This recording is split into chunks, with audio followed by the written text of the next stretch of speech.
Hi, everybody. This is Tom with Culture Chap. So today I wanted to talk to you about you and your ideas.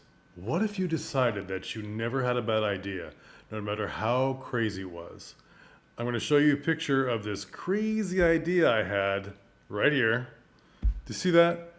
That's from a play I did where there's a couple of witches and they're trying to check and see if there's someone still in that bottle. So it was a fun bit for that play. And I said, oh, what if there was a play where somebody got released and it wasn't a genie, whatever? It was just somebody that was in the bottle as punishment. And now it's come to give what for to the witches. So they said, oh, that's crazy. That's fun, but whatever. How far would that play go? Well, now I'm writing it, which is great. Now, I think of myself as a director who does sort of playwriting on the side because we're in the age of not a lot of new plays get done. And if they do get done, that's great, but they may not really have a life of their own for a while. So you can't count on just being a playwright and expecting to work all the time. I like directing. Playwriting is something I do on the side. YouTube is something I do on the side. Um, but it came from an initial, oh, that's a silly idea. Oh, that's a bad idea. And now it's an idea that's becoming full-fledged into a whole play, which I'll talk about at some later date. Because I think playwrights should get on YouTube or Instagram and talk about the plays they're writing. Not why they're writing it, but a little advertisement saying, because you always hear in the rehearsal room, that's not what the playwright intended. What if we heard from the playwrights and say, here's what I intended. I intended this play to be for people of any race, of any age. Would that be amazing? That'd be incredible. We need to see these kind of things. We don't see them unless the playwright is on a show where they're being interviewed and they're being controlled by somebody else with the interview questions. And the questions are usually like, what was your impetus for writing this play? Let them talk for themselves. So that's an idea. All these ideas that come to you, no matter what position you're in, you could be a director, you could be an artistic director, you could be the lighting designer, you could be the sound man. Just write them down. Have your own little private journal where you write these ideas down. Now, what I am finding is that a lot of people that are being hired as directors used to be actors, or they are still actors, but they're getting hired less because of age, where they live, where they've chosen to settle. We call it the circuit in America. There's a circuit in the UK too, where you're constantly touring and you're constantly going from theater to theater, sometimes with the same play or the same opera, but often just that's where the work is. You know, there's very successful actors who spend a lot of time away from their families because they're on the circuit. They're working at all the big theaters, Minneapolis, Atlanta, New York, Chicago, San Francisco. And they've gotten tired of that life if they had a child, and they are in one place now, and they're not acting as much in their local for some reason. They're not successful. They are successful, but they have turned to other things more than what they originally thought they would do. Maybe in all these tours as an actor, they've seen things. They're like, "That's a good idea," or "That's a good idea." What if that was a full-fledged play? That idea. A lot of the things we're seeing that are full-fledged plays or musicals were crazy ideas. West Side Story, at the time it was conceived, was a crazy idea that people said would not work. I'm talking about the first discussions about it. Everything from the musical Cats or Chorus Line were ideas that people said, oh, that's different. And the people that are afraid of different said that's a bad idea. Maybe you couldn't do anything about it right then. Write it down. Write ideas you have about sets, especially if it's recycling a set. Hey, there's this thing that's in storage that's really cool. They never bring it out. But they could bring it out if it was repainted or repurposed, or could go in a show like this as a focal point.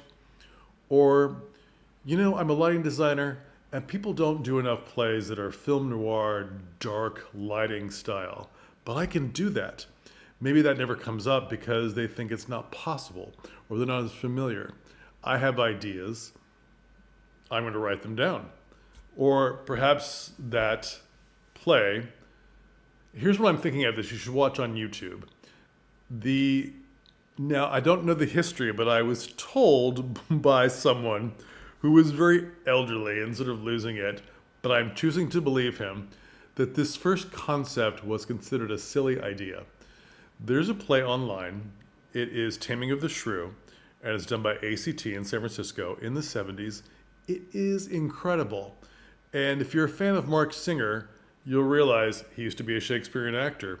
Quite in shape, he picks up the woman, slings her around his head a few times, very strong, and it's all done in Italian commedia style. They take Taming of the Shrew and they make it ridiculous. They make it amazing, and it fits completely. It completely fits. It's one of the most popular things ACT has ever done, and it's free on YouTube. You can watch it. ACT, 1976, Mark Singer. These are the ways you can find it. It's incredible. The style of Italian commedia fits this play so well. It's amazing. It's amazing. And now, I don't know, but I was told by an older person in the play, this was at a party while he was drinking, that they considered this a very silly idea, a very stupid idea. It became one of their most successful plays ever. It catapulted them into many more patrons, many more people in seats. They were already a good theater, but now, if you understand San Francisco, it is a little peninsula, and at the time, people weren't traveling to this end of this little peninsula to come see things as often as they might. Early 70s, okay? Early 70s was a good time for theater, but San Francisco, we had a history. That's where I'm from. Lots of hippies, there was crime. This all cleaned up. By the time 1976 rolled around, the bicentennial, it was much better. It got people to come in and see their shows. It gets people to see their shows even now because it's such quality. It was considered a bad idea. Write these things down. Maybe it's just a couple sentences. Write these things down.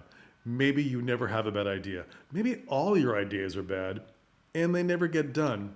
Maybe you look back at this and go, oh, I can use that. Oh, that's a good suggestion. Oh, maybe you're frustrated doing a certain part, like you're doing Two Gentlemen of Verona, and there's some seriously awful things that happen to the women.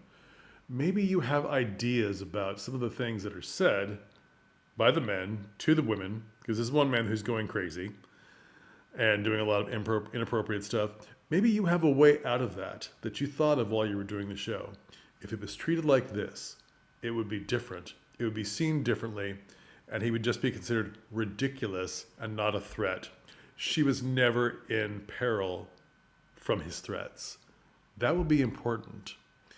Maybe I just saw, what did I see? What to Do About Nothing.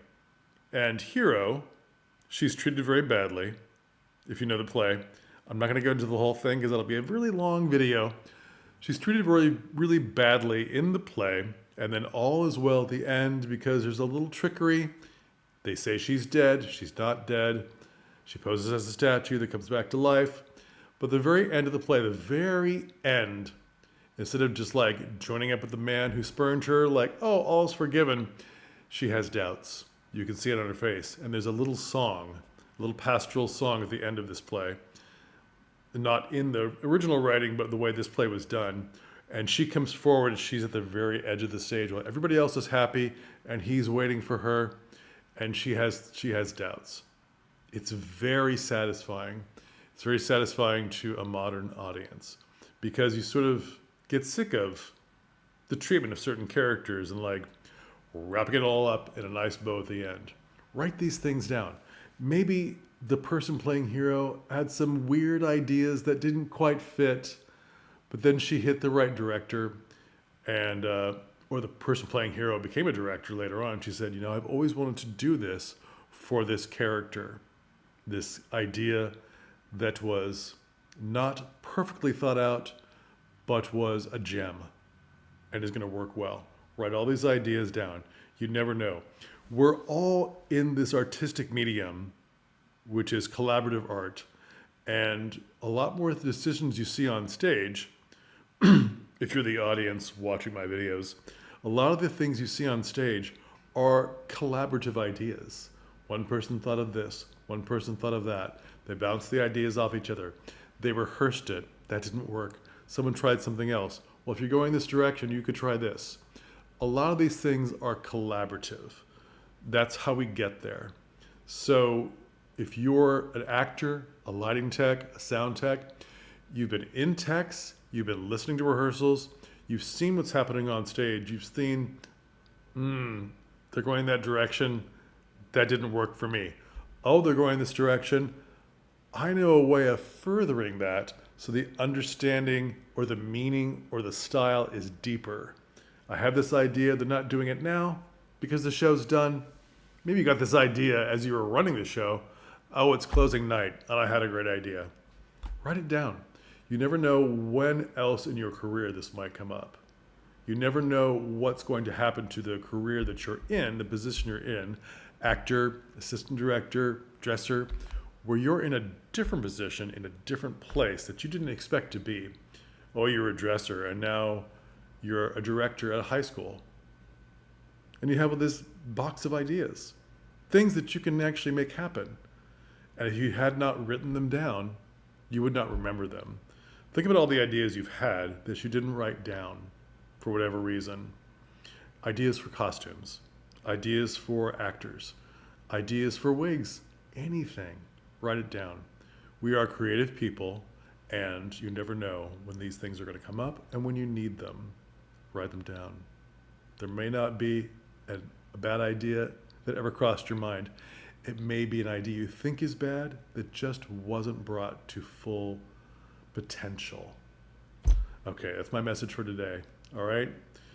You're okay. You're doing well. We're going to get through all this stuff with all these theaters closing and the economic downturn of people not buying tickets. We're going to get through it. Theater's been through worse times, okay? Get your ideas down. That's my message for today. All right.